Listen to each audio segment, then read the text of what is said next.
आज मेरा थीम है एकादशी स्पेशल और व्रत स्पेशल। हेलो दोस्तों, मैं श्वेता कैसे की रसोई में आप सभी का स्वागत करती हूँ।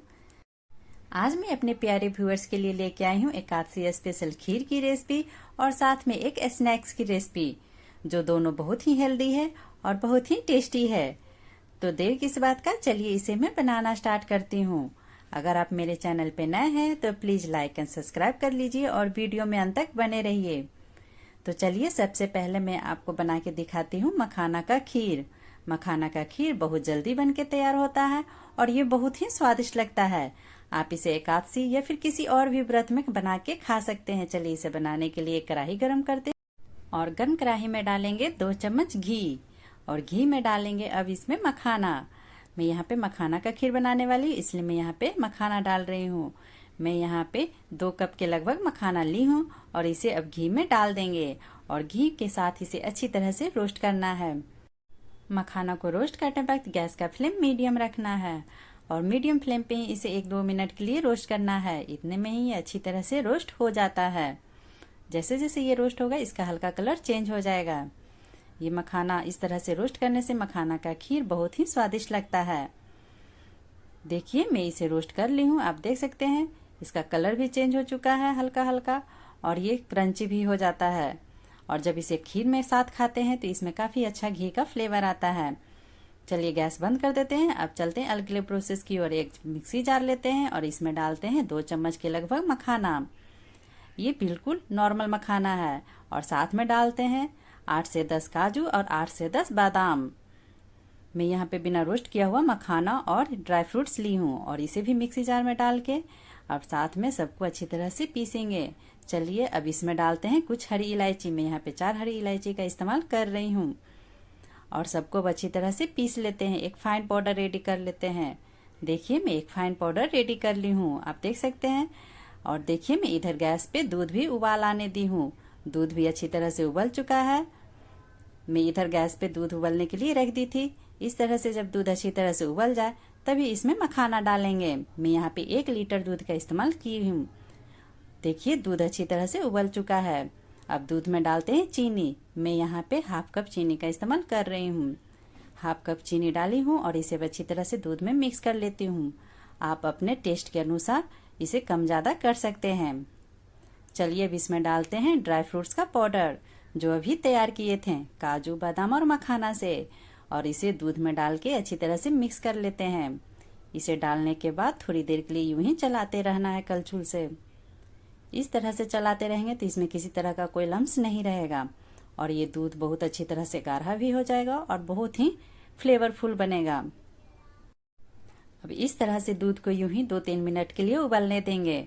इस तरह से जब दूध अच्छी तरह से ड्राई फ्रूट्स के पाउडर के साथ उबलेगा तो ये खारा भी हो जाएगा और फ्लेवरफुल भी बनेगा। देखिए थोड़ी देर ये दूध अच्छी तरह से उबल चुका है और थोड़ा ये गाढ़ा भी हो चुका है। जैसा कि आप देख सकते हैं ये गाढ़ा हो चुका है। चलिए अब इसमें डालेंगे भुना हुआ मखाना। मखाना जो घी में रोस्ट किए थे उसे अब इसमें डाल देंगे। देखिए मैं इसमें डाल रही हूँ और इसे अच्छी तरह से डाल के मिक्स कर लेना है। सारे रोस्ट किए हुए मखाना को दूध में डाल देने के बाद अब इसे कलछुल की सहायता से मिक्स करेंगे और इसमें अच्छी तरह से उबाल आने देंगे। थोड़ी देर के लिए गैस का फ्लेम हाई रखेंगे और थोड़ी देर इसे कलछुल से यूं ही चलाते रहेंगे। उसके बाद गैस का फ्लेम मीडियम कर देंगे और मीडियम फ्लेम पे ही इसे थोड़ी देर यूं ही उबलने देंगे। 2-3 मिनट के लिए इसे उबलने देंगे। जब 2-3 मिनट ये उबल जाएगा दूध तब इसे फिर यूं ही चलाएंगे। देखिए किस तरह से ये दूध को मैं कलछुल की सहायता से इसे चला रही हूँ। इसे बनने में ज़्यादा टाइम नहीं लगता है, थोड़ी देर में ही अच्छी तरह से दूध में पक जाता है। चलिए अब इसमें डालते हैं काजू। मैं यहाँ पे 8 से 10 काजू ली हूँ जिसे मैं 2 टुकड़ों में काट ली हूँ और साथ में 2 चम्मच किशमिश ली हूँ और इसे भी मैं इसमें दूध में डाल दी हूँ। आप अपने पसंद से किसी और भी ड्राई फ्रूट्स को ऐड कर सकते हैं और सबको अच्छी तरह से मिक्स कर देंगे। इस तरह से मखाना सॉफ्ट लगेगा खीर में और काजू अच्छा सा क्रंची फ्लेवर देगा। आप देख सकते हैं मैं थोड़ी देर और दूध को खौलाई हूँ और इतने में ये अच्छी तरह से गाढ़ा हो चुका है। थोड़ी देर में ही अच्छी तरह से गाढ़ा हो जाएगा और इसे ज़्यादा सुखाना नहीं है क्योंकि ये जब हल्का ठंडा होगा तो ये खुद थोड़ा और गाढ़ा हो जाएगा। अब मैं गैस बंद कर देती हूँ और ये खीर बिल्कुल रेडी है। चलिए अब इसे सर्व करते हैं। देखिए मैं इसे सर्व कर रही हूँ। आप देख सकते हैं दूध का टेक्सचर कितना बढ़िया है। ना ज़्यादा पतला है और ना ज़्यादा गाढ़ा है। ऐसा ही टेक्सचर में ये खीर काफ़ी अच्छा लगता है खाने में। जब कभी आप व्रत में हो, खास करके एकादशी में हो, तब आप इस खीर को बना के खा सकते हैं और आप अपने आप को तंदुरुस्त रख सकते हैं। देखिए ये खीर देखने में कितना अच्छा लग रहा है, खाने में उतना ही स्वादिष्ट लगता है और इसे बनाने में ज़्यादा टाइम भी नहीं लगता है। ये तुरंत बन के तैयार हो जाता है। तो कैसा लगा मेरा ये मखाने का खीर का रेसिपी? चलिए अब मैं आपके साथ शेयर करने वाली हूँ मखाना का स्नैक्स की रेसिपी। इसे बनाने के लिए एक कढ़ाई गरम करते हैं और इसमें डालते हैं 2 चम्मच घी। और अब घी में डालेंगे मखाना। मैं यहाँ पे मखाना का स्नैक्स बना रही हूँ, जिसे आप एक बार बनाएंगे और महीनों खाएंगे। मैं यहाँ पे 1 कप मखाना यूज की हूँ और अब इसे अच्छी तरह से रोस्ट कर लेती हूँ घी में। थोड़ी देर इसे मीडियम फ्लेम पे रोस्ट कर लेना है। देखिए मैं मखानों को घी में रोस्ट कर रही हूँ। इस तरह से यह स्नैक्स बहुत ही टेस्टी बनके तैयार होगा। चलिए मखाना के साथ में इसमें थोड़ा तिल भी यूज कर रही हूँ। मैं यहाँ पे 2 चम्मच के लगभग उजली तिल का इस्तेमाल कर रही हूँ। जो उजला वाला तिल है और मखाना दोनों को अच्छी तरह से मिक्स करते हुए रोस्ट कर लेना है। ज़्यादा नहीं, इसे भी मीडियम फ्लेम पे बस थोड़ी देर ही रोस्ट कर लेना है। थोड़ी देर में ही अच्छी तरह से रोस्ट हो जाता है। आप देख सकते हैं ये रोस्ट होते जा रहा है, उस तरह से मखाना का कलर भी चेंज हो गया है। मखाना की इस स्नैक की रेसिपी को आप व्रत से पहले भी बना के स्टोर करके रख सकते हैं और आप इसे कई दिनों तक खा सकते हैं। ये बहुत ही स्वादिष्ट लगता है। अगर आप व्रत में इसे बनाना नहीं चाहते हैं तो पहले ही बना के स्टोर कर लीजिए। आप इसे बिना व्रत के भी स्नैक्स के रूप में खा सकते हैं। कभी भी इसे बना लीजिए और हमेशा खाते रहिए।